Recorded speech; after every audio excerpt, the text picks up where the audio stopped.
Ao impedir a Huawei de usar em seus smartphones o sistema operacional Android do Google e seguir com outras proibições, os Estados Unidos despertou a ira de uma gigante. Mas por que eles fizeram isso e como a Huawei, com o apoio do governo chinês, deu a volta por cima e virou uma verdadeira ameaça para as empresas como Apple e Samsung? É isso que veremos nesse vídeo. Mas antes, se é novo por aqui, não se esqueça de me presentear com sua inscrição. Além de ser ainda mais importante para mim, por eu estar no meu início, eu fico extremamente feliz com cada apoio que vocês me dão. Isso me motiva de verdade a poder continuar. Então, conto com vocês.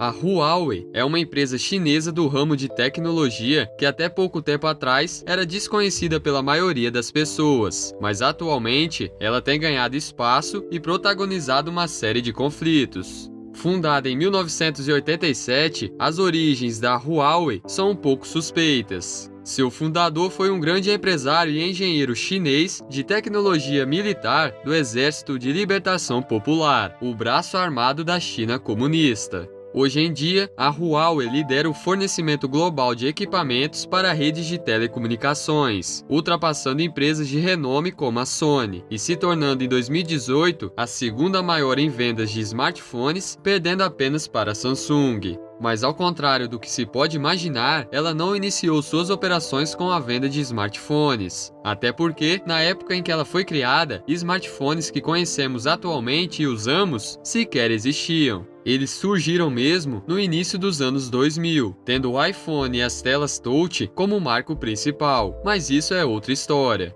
No início, a Huawei não passava de uma simples revendedora das tecnologias desenvolvidas por uma outra companhia de Hong Kong. Ao longo das décadas de 80 e 90, ela iniciou um processo de expansão onde, por fim, no início dos anos 2000, se tornou global. No segundo trimestre de 2020, a Huawei se tornou a líder de mercado em número total de vendas de smartphones, seguida da Samsung e da Apple. A fabricante chinesa foi responsável por incríveis 20% da fatia do mercado global, um número consideravelmente alto, mas essa conquista durou muito pouco. A guerra travada com os Estados Unidos fez a Huawei despencar 6 posições no ranking global, só em 2021. Não foi só o banimento do Android, mas a imposição de que empresas de tecnologia norte-americanas não mais possam negociar com empresas de tecnologia chinesa, como a Huawei. Tudo isso afetou o fornecimento de peças essenciais para a fabricação dos próprios smartphones, como os chipsets, que até então eram fornecidos pela Qualcomm, uma empresa norte-americana.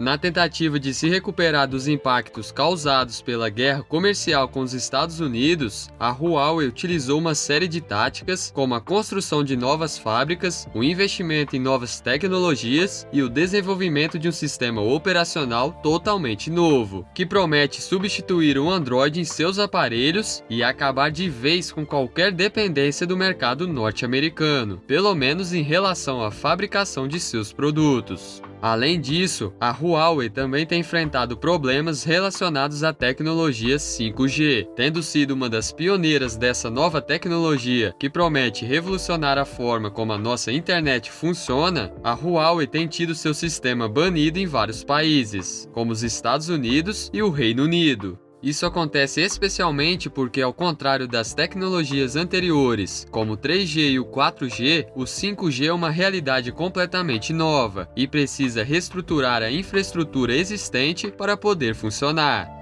Outro grande problema é que, por ser uma empresa chinesa, ela está sob a jurisdição da China, que, ao contrário dos Estados Unidos e de outros países, como o próprio Brasil, que recentemente lançou a Lei Geral de Proteção de Dados, a China não possui qualquer lei do tipo e não tem a menor pretensão em possuir. Muito embora o futuro da gigante ainda esteja se desenrolando, é seguro afirmar que daqui para frente as coisas não serão mais as mesmas. E uma forma simples de se entender o porquê disso é a seguinte: muito se especula sobre qual seria o real potencial do novo sistema operacional criado pela Huawei e como ele de fato afetaria o nosso dia a dia na prática, se é que afetaria. Em linhas gerais, ele tem um funcionamento e uma interface bem parecida, para não dizer igual, com o Android e o iOS.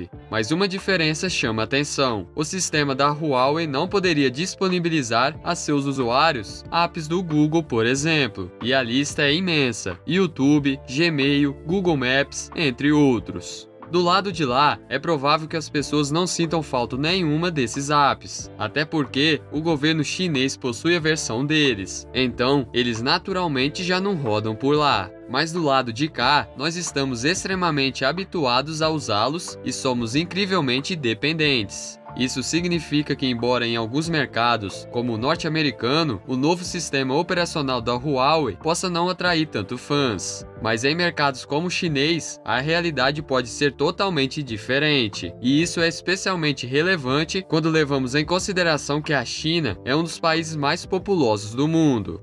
O avanço da China em direção ao mercado indiano e um possível domínio desse mesmo mercado poderia representar mais de 30% da fatia global, porque depois da China, a Índia é o segundo país mais populoso do mundo. Então, embora o novo sistema operacional desenvolvido pela Huawei não seja tão atrativo para nós e talvez não rivaliza diretamente com os americanos, existe a possibilidade dos chineses acabar tirando dos Estados Unidos os mercados chineses e indiano, que até então pertencem a eles, o que pode não ser um golpe fatal, mas que não deixa de ser um golpe. E o resultado disso pode ir muito além de uma simples rivalidade comercial.